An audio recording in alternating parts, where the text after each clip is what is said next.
Addition rule in probability.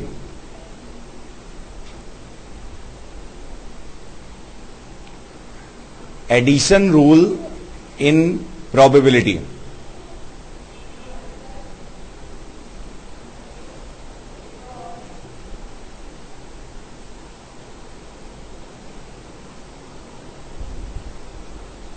समझिए, मैंने आपको क्या बताया है कि जितनी भी आउटपुट्स होते हैं उसके सेट को हम क्या कहते हैं? Sample space. जितने भी पॉसिबल आउटपुट्स हैं उनसे जो सेट बनता है उसे हम क्या कहते हैं? Sample space. बात समझ में आ रही है ना? रैंडम एक्सपेरिमेंट के करस्पॉन्डिंग जितने भी पॉसिबल आउटपुट्स हैं उनसे जो सेट बनता है उस सेट को हम क्या कहते हैं? Sample space. ठीक है ना? और जिन इवेंट्स की हम प्रोबेबिलिटी निकालते हैं वो क्या होती है? सैंपल स्पेस के जितने भी सबसेट पॉसिबल हैं उतनी ही उस रैंडम एक्सपेरिमेंट के करस्पॉन्डिंग क्या है? इवेंट्स। और प्रोबेबिलिटी ऑफ इवेंट क्या होती है? Favourable cases for the event upon total cases. बात समझ में आई ना? ये ऐसे ही रहता है। ये बात समझ में आ गई? अब नाउ कंसंट्रेट करिए। मैंने कभी आपको यह बताया था या नहीं बताया तो समझ लीजिए। यूनिवर्सल सेट का कंसेप्ट क्या होता है?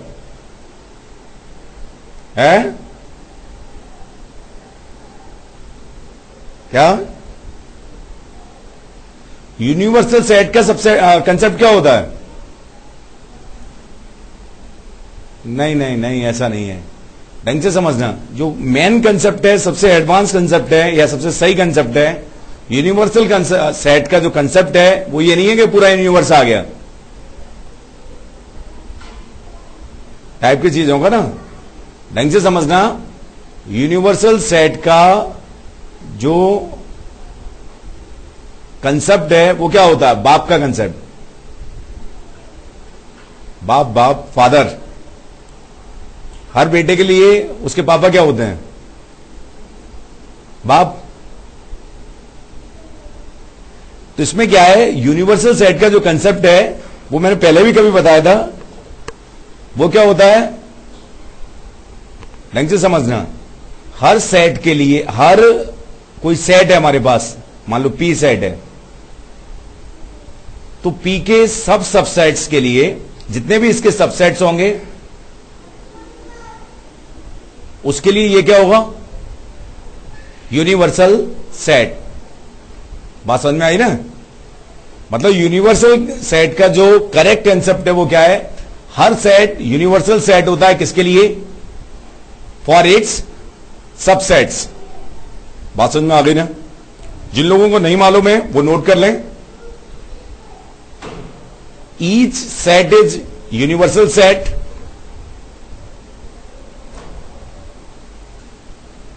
each set is universal set for its subsets.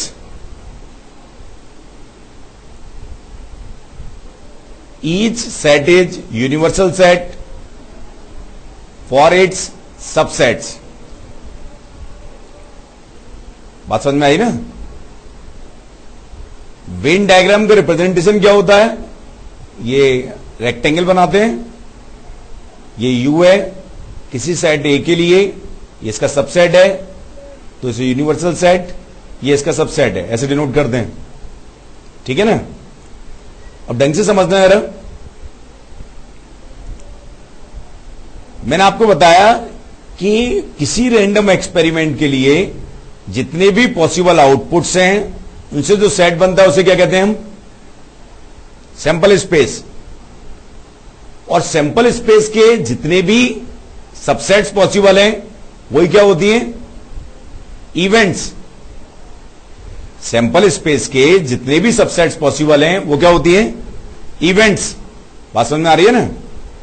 तो हर इवेंट के लिए सैंपल स्पेस के सेट को हम क्या मान सकते हैं? Universal set. बात समझ में आ गई ना? ढंग से समझना। मान लो, लिखो जरा अब, corresponding to random experiment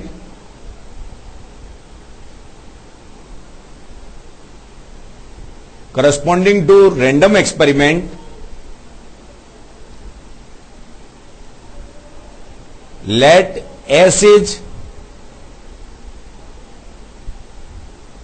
sample space.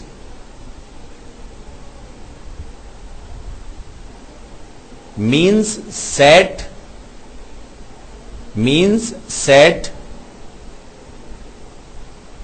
corresponding to all possible outputs.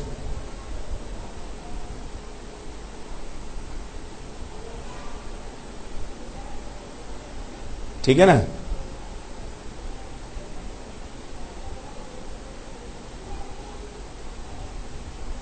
Each subset of set S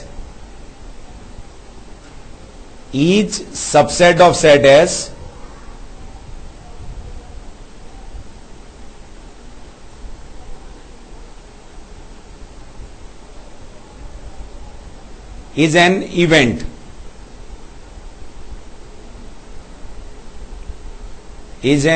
event. So for each event, S is universal set.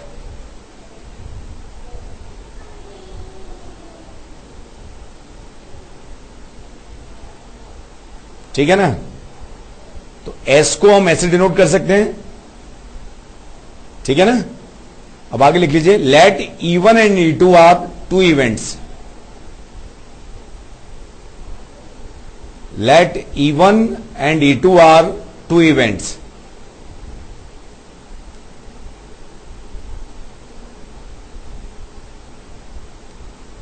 ठीक है ना? अब बहुत ध्यान से देखना, क्यों सेट की हेल्प से समझा रहा हूं, इसलिए थोड़ा सा ये बता दिया। मान लो E1 इवेंट हमारे पास ये है, इसके अंदर जो भी एलिमेंट आ रहे हैं वो क्या है? E1 में। ठीक है ना? E2 इवेंट हमारे पास क्या है? ये E2 इवेंट है, इसके अंदर जो एलिमेंट्स आ रहे हैं वो किसमें है? E2 में।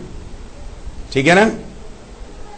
अब बहुत ध्यान से देखना, मैंने आपको बताया है कि E1 यूनियन E2 में क्या आता है? या तो इसमें हो, या इसमें हो, या इसमें हो। E1 यूनियन E2 में मतलब क्या होगा?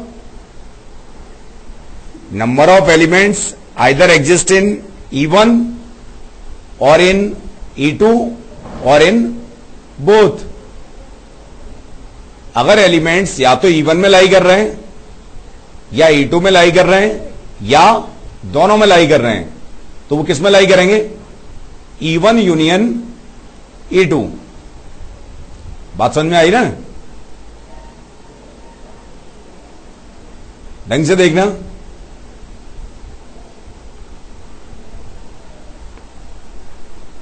मैंने ये बताया है कि corresponding to random experiment all possible outputs का सेट क्या होता है?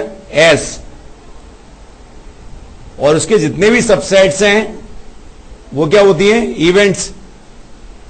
तो सबसेट्स के लिए जो सैंपल स्पेस होगा वो क्या होगा? Universal set. तो उनको वेन डायग्राम में ऐसे शो करेंगे, लेट E1 और E2 कोई दो इवेंट है, तो जिनमें कुछ पार्ट कॉमन भी है, और ऐसे हमने डिनोट कर दिया है। बात समझ में आई ना? अब बहुत ध्यान से देखना, अगर हम number of element in E1 plus number of element in E2, इन दोनों को ऐड करें, बहुत ध्यान से देखना, तो हमारे पास क्या आएगा? इसमें लाई करने वाले इवेंट आएंगे, इधर लाई करने वाले इवेंट आएंगे, और ये दोनों में कॉमन है जो एलिमेंट्स, ये कितनी बार आ जाएंगे? 2 बार। तो एक बार अगर ये एलिमेंट हटा दें, इनको कैसे डिनोट करेंगे? E1 intersection E2। ठीक है ना, बात समझ में आई ना? तो हमारे पास क्या आ जाएगा? N E1 union E2। Union का मतलब क्या होता है? Either element lies in E1 और इन E2 और इन बोथ। लेकिन सेट में एक एलिमेंट एक ही बार लिखा जाता है, तो ये हमारे पास एक सेट है। ये इक्वलिटी समझ आ गई? दोबारा से कंसंट्रेट करना। यहां के एलिमेंट एक ही बार आए, इसमें यहां के एलिमेंट एक ही बार आए, लेकिन ये जो एलिमेंट है बीच के, ये 2 बार आ गए, तो एक बार हमने हटा दिए, तो एक बार ही बचे ना। बात समझ में आ गई ना? ये समझ आया? तो NE1 plus NE2 minus NE1 intersection E2 कितना आएगा? NE1 union E2। बात समझ में आ गई? ठीक है, समझ आया कि नहीं? इतना समझ आ गया? ध्यान से देखो, S हमारे पास यूनिवर्सल सेट है, E1 कोई इवेंट है, E2 कोई इवेंट है। आप ऐसे समझिए, एक इवेंट हमने ऐसे कह दी, एक डाइस को थ्रो किया। रिवाइज कर लो, आसान है, एक बार ढंग से दिमाग में सेट करो।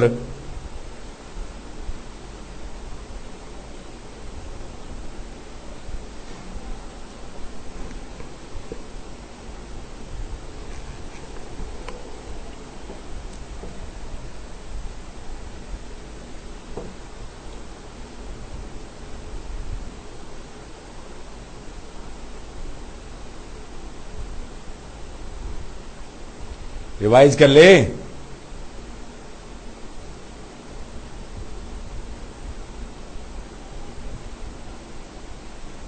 हो गया? आगे देखना, थोड़ा सा टफ है। 3 का तो बता ही देता हूं मैं, जनरल का निकाल लेंगे बाद में।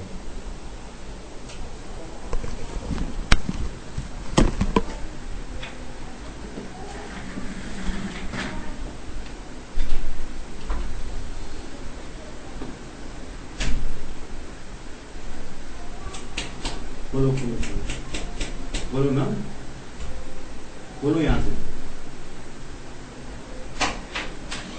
क्या कह रहे हो? पेन से मुझे नहीं मालूम।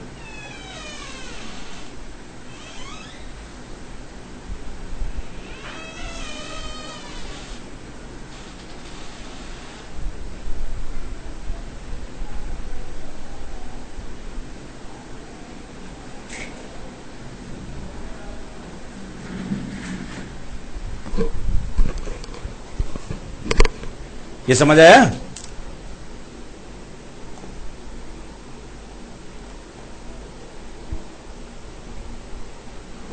समझ आया कि नहीं? नहीं? रितेश,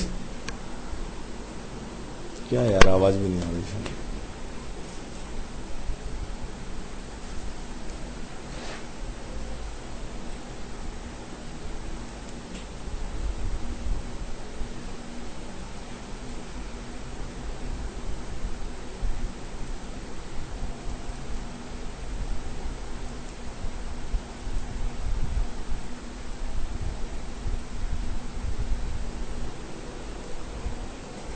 ये बात समझ में आ गई ना?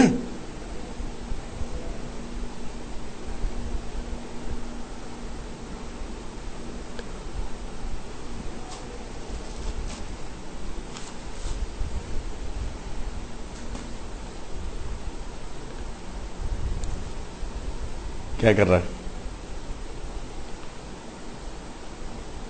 देखो यार, ध्यान से देखना। ये रूल समझ आ गया?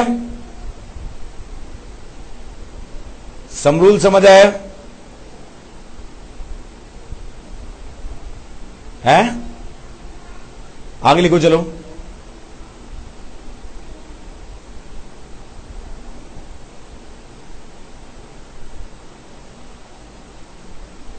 लिखिए जरा।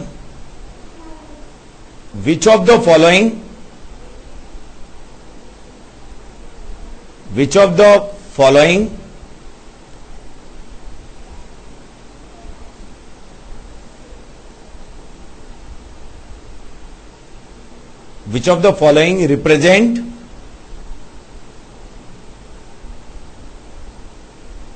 which of the following represent the probability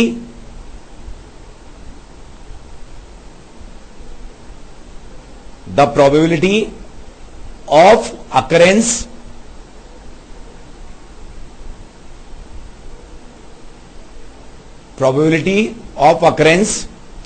of exactly one of the event A or B,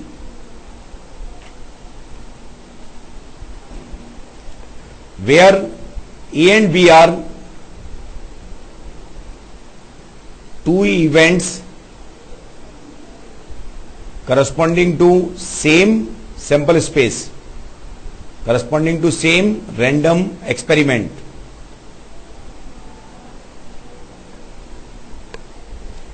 Corresponding to same random experiment. First लिखिए P A minus B plus P B minus A. Set का थोड़ा सा revision है, set का भी use होता है काफी. सेकंड लिखिए P A intersection B complementary, इससे कंसेप्ट क्लियर हो जाएंगे, plus P B intersection A complementary. Third लिखिए P A union B minus 2 times P A intersection B. Fourth लिखिए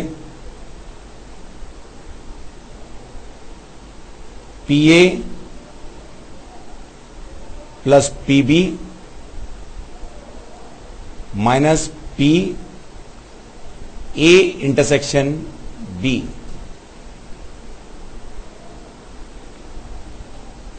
करिए, यहां पे 1 कर लो, यहां पे 2 कर लो, करो.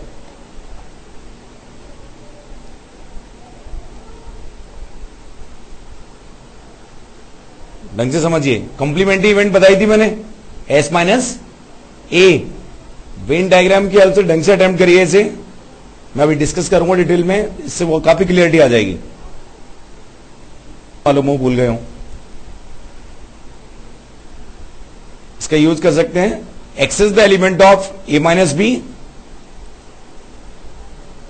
Access the element of A minus B implies access the element of A but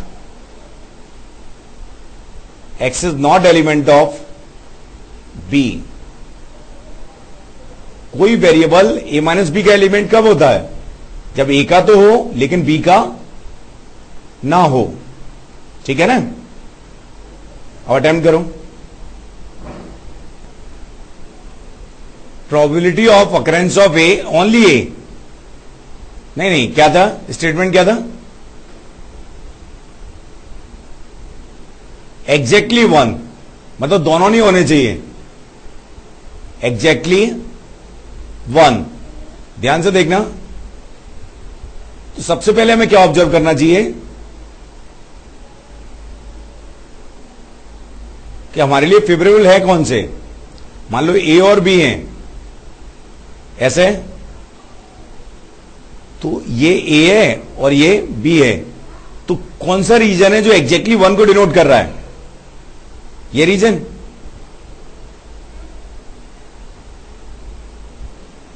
दोनों में जो कॉमन पार्ट है वो हमारे काम का नहीं है. यहां पे लाई करे या यहां पे लाई करे तो वो हमारे लिए कैसा है? फेवरेबल. ये वाला पार्ट क्या डिनोट करेगा? ए माइनस बी. ए में तो है लेकिन बी में नहीं है. और ये वाला पार्ट क्या डिनोट करेगा? B minus A. तो मुझे लग रहा है P A minus B plus P B minus A. ये तो सही है, ये तो सही है। अब सेकंड है P A intersection B complementary. ढंग से समझते हैं, ए इंटरसेक्शन बी कॉम्प्लीमेंट्री, ये बी है। बी कॉम्प्लीमेंट्री में क्या आएगा? जो बी में नहीं है ये सब आ जाएगा। और ए इंटरसेक्शन बी कॉम्प्लीमेंट्री कितना आ जाएगा हमारे पास? ये वाला हो गया। ये भी बात समझ में आ गई ना? ये वाला किसमें होगा? A intersection B complementary. बात समझ में आ गई ना? ये समझ आया कि नहीं? ठीक है ना? तो P A intersection B complementary plus P B intersection A complementary, नहीं B इंटरसेक्शन A कॉम्प्लीमेंट्री, ये भी क्या है? सही है। समझ गए ना? ठीक है ना? बात समझ में आ गई ना? थर्ड क्या है? पी ए यूनियन बी, ये तो डायरेक्ट सही है ही है। पी ए यूनियन बी, उसमें से एक बार ही हटा दिया। समझ गए ना? थर्ड भी सही है। फोर्थ सही है कि नहीं है? फोर्थ में क्या है? P A plus P B minus 2 times P A intersection B, ये सही है कि नहीं?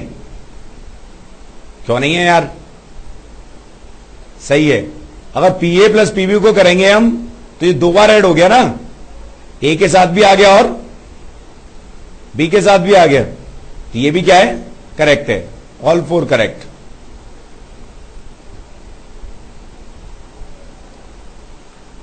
समझ आ गया ना?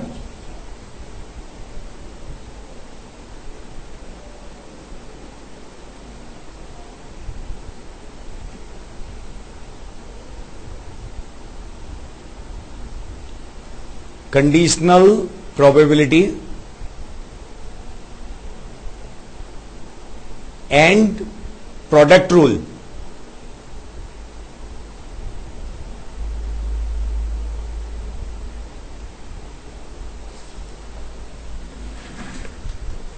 पूरा दिमाग यहीं पे लगाना और कंसंट्रेट करना ढंग से। देखिए यार, लिख लो पहले। Corresponding to same random experiment लिखो यार, लिखो corresponding to random experiment. Note करो, corresponding to random experiment. Rochit, corresponding to random experiment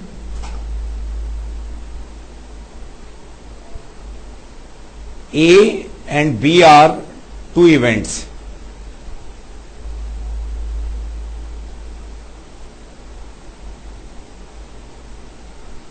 ठीक है ना? तो पहले मैं कुछ सिंबल्स आपको बता रहा हूं, उसके बाद प्रोबेबिलिटी समझाऊंगा। ठीक है? अब जैसे ध्यान से सुनना, हम ताश थोड़ा बहुत तो सीख गए होंगे ना? अरे मैं लेके ही नहीं आया यार। ताश में 52 पत्ते होते हैं, 52। ताश में 52 पत्ते होते हैं।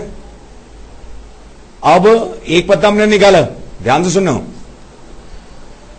एक पत्ता निकाला और इसके किंग होने की प्रोबेबिलिटी कितनी है?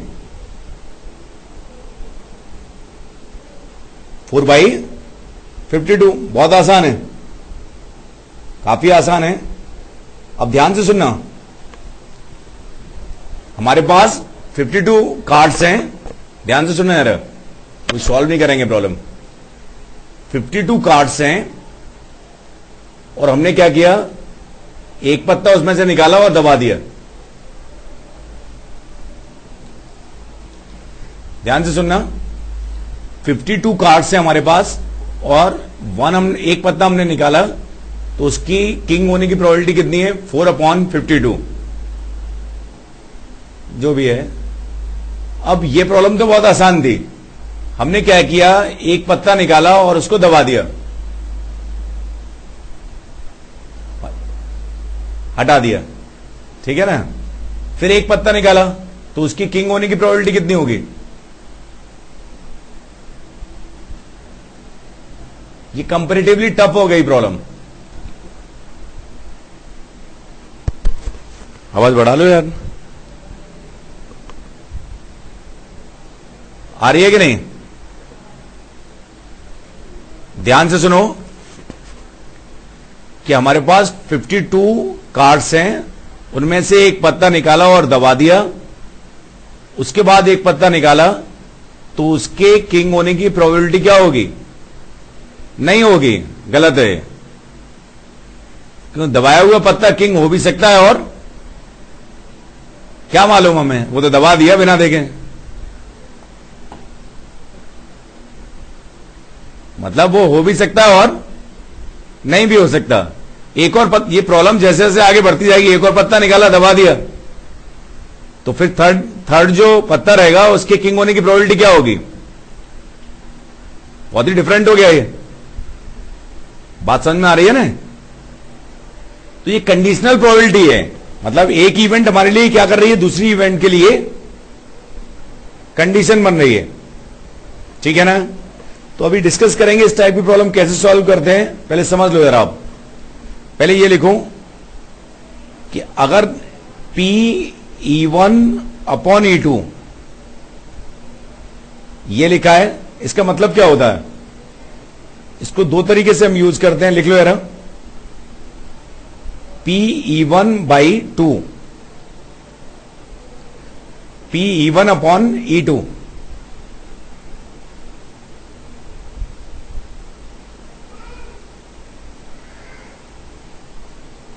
ऐसे लिखो। दो तरीके से लिखना है आपको। फर्स्ट स्टेटमेंट लिखो, प्रोबेबिलिटी ऑफ E1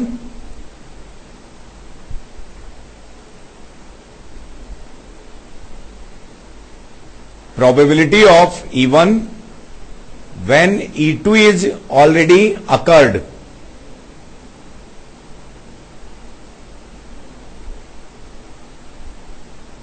तीनों तरीके से लिखना सही तरह से। एक दो लिखो यार। Probability of E1 when E2 is already occurred, ठीक है ना।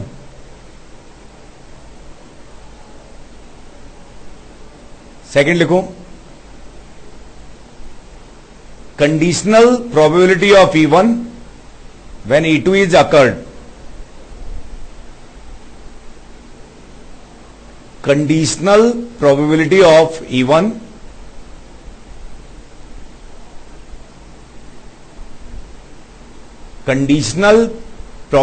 of E1 when E2 is occurred. लेकिन इनसे समझ में नहीं आएगा। ये समझ में किससे आएगा? आगे लिखो यार। Probability of E1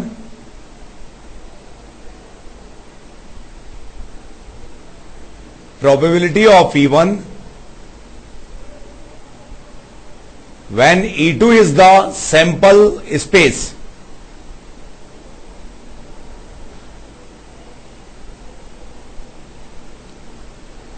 Probability of E1 when E2 is the sample space. पूरा दिमाग से ध्यान से सुनना और अप्लाई करना, ठीक है ना। थर्ड वाले से समझ में आएगा कंसेप्ट, अप्लाई तीनों जगह करेंगे। ढंग से देखना। मान लो सैंपल स्पेस है हमारे पास, एस है,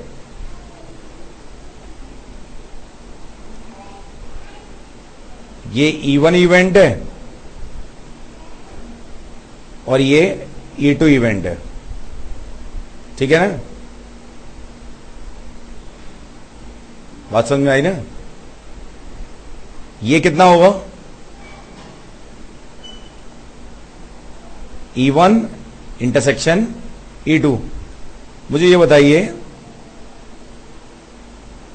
ये किसका रिप्रेजेंटेशन है? Probability of E1 when E2 is the sample space, लिख लो जरा, equal to probability of E1 equal to probability of E1 when E2 is the sample space. Note कर लिया ना। लेकिन जो हमें मालूम है, हमें तो भाई प्रोबेबिलिटी के बारे में कुछ मालूम ही नहीं है, बस एक छोटा सा कंसेप्ट हम जानते हैं, वो क्या है कि प्रोबेबिलिटी क्या होती है, favourable cases upon total cases. लाल आप ध्यान से सुनिए, अगर E2 सैंपल स्पेस है, E2 सैंपल स्पेस है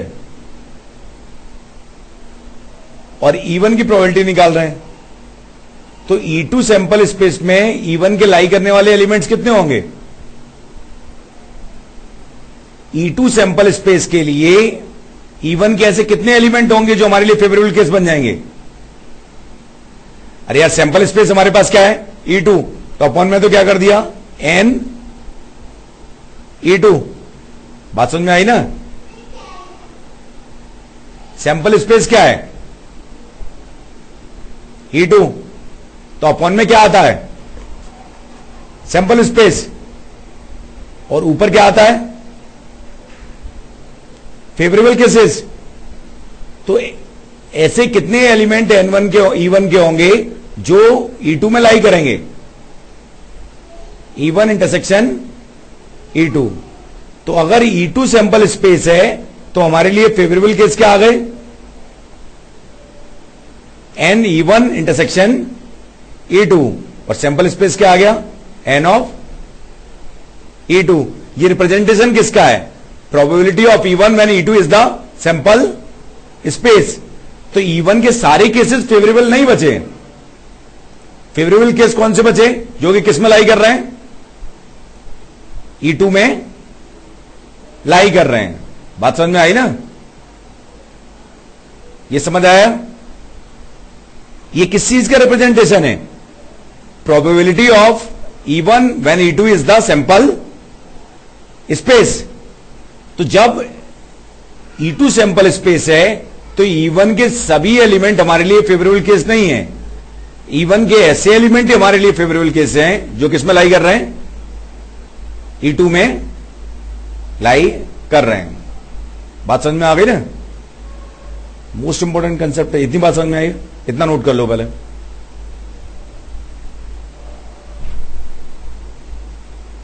सही तरह से नोट करिए।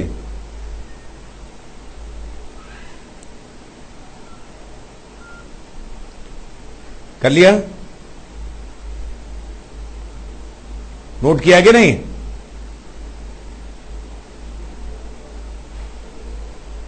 अब इसमें मजा नहीं आ रहा, लेकिन यार एक काम करते हैं, NS से दोनों तरफ डिवाइड कर दो, कुछ अच्छा सा लगने लगे। ढंग से देखना। तो P E1 upon E2, probability of E1 when E2 is the sample space equal to कितना आ गया? ये चीज क्या है? हम सभी जानते हैं ये क्या है? नहीं जानते क्या? क्या है? समझ बताएगा। अरे यार, N of E1 intersection E2 upon NS कितना होगा? P of E1 intersection E2, very good, upon में क्या आ जाएगा? P E2। ये जनरल प्रोडक्ट रूल है, मतलब है। अरे यार, N of E1 intersection E2 upon N of S कितना आएगा? ध्यान से सुनो। N of E1 intersection E2 upon N of S कितना आएगा? P of E1 intersection E2, तो अभी बताया था ना। और NE2 अपॉन NS कितना आएगा? P E2। नोट कर लो, ये भी बताऊंगा मैं। नोट कर लो ढंग से। तो यहां से हमारे पास क्या आ गया, P of E1 intersection E2 equal to P of E2, P of E1 when E2 is occurred। ये जनरल प्रोडक्ट रूल आ गया, ढंग से नोट कर लो।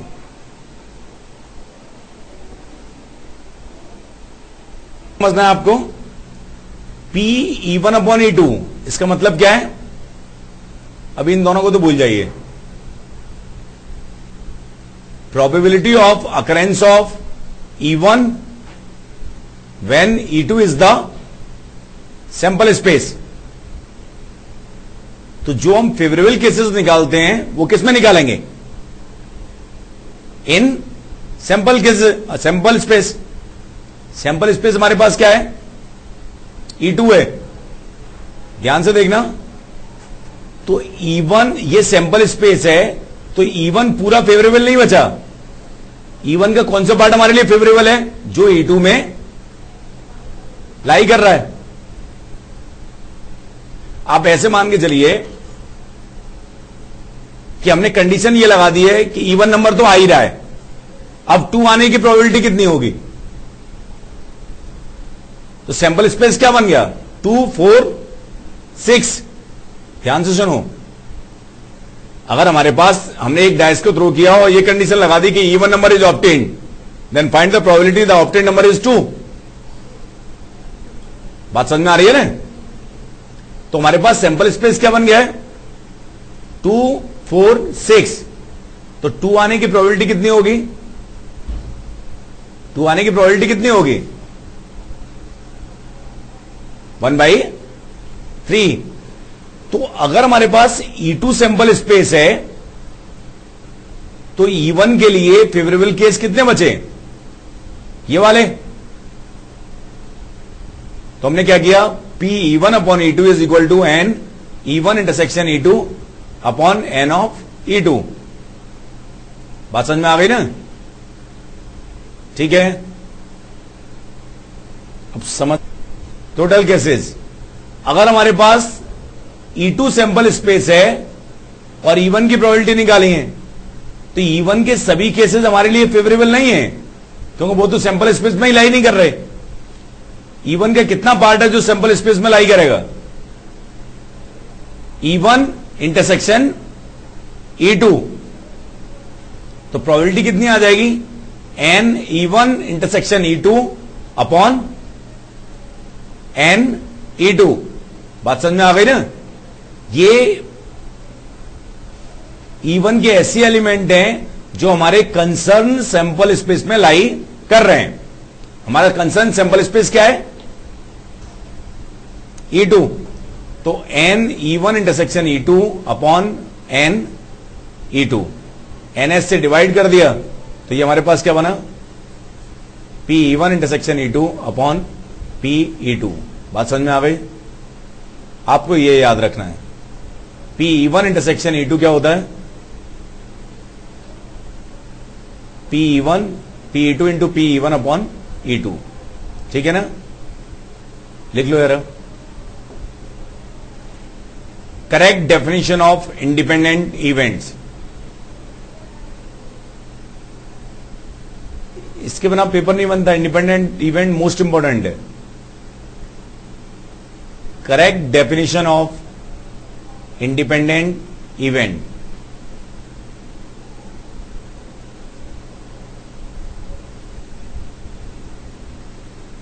आप ऐसे लिखिए, E1 is independent of E2,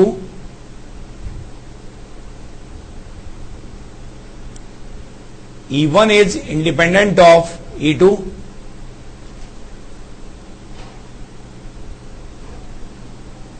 if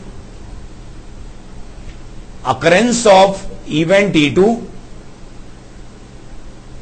if occurrence of event E2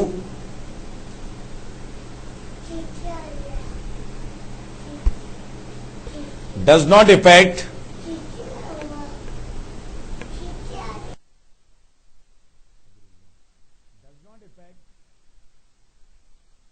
does not effect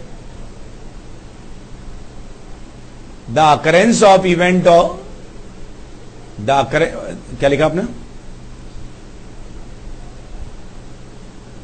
the probability of occurrence of E1.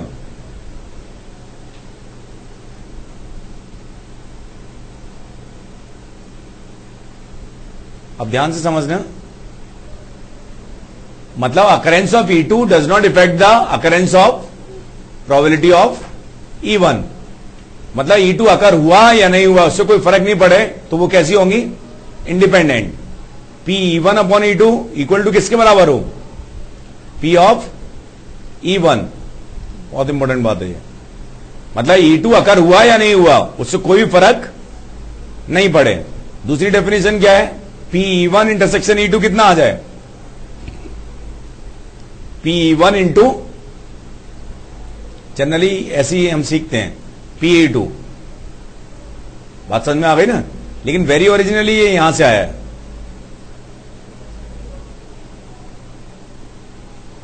बात समझ में आ गई नहीं? ठीक है.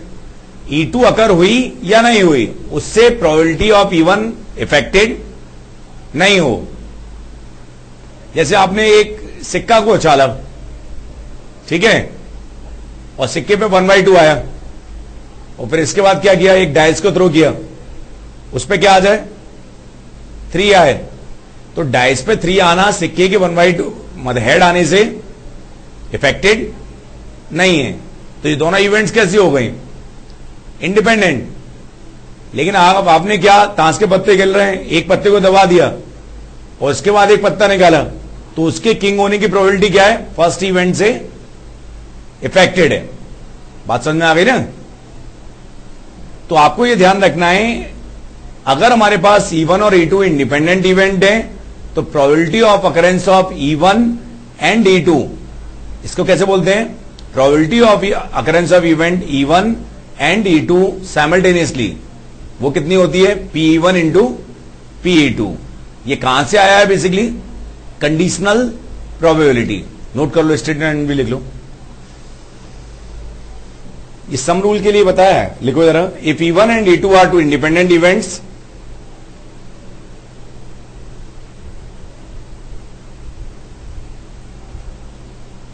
if E1 and E2 are two independent events,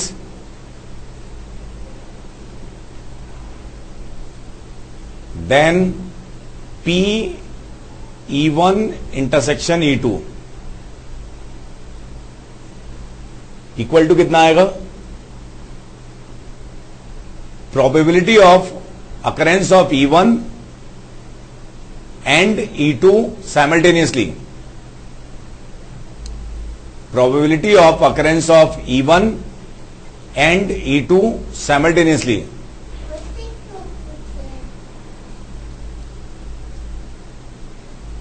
Simultaneously.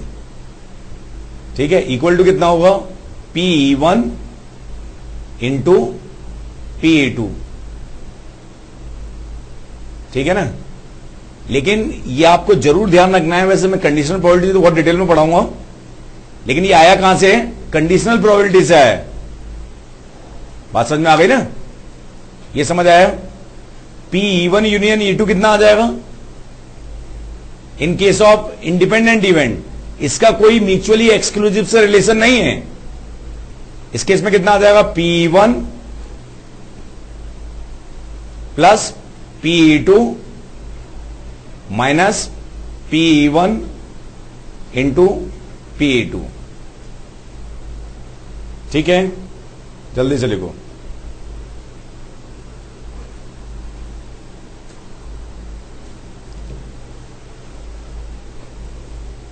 ठीक है ना?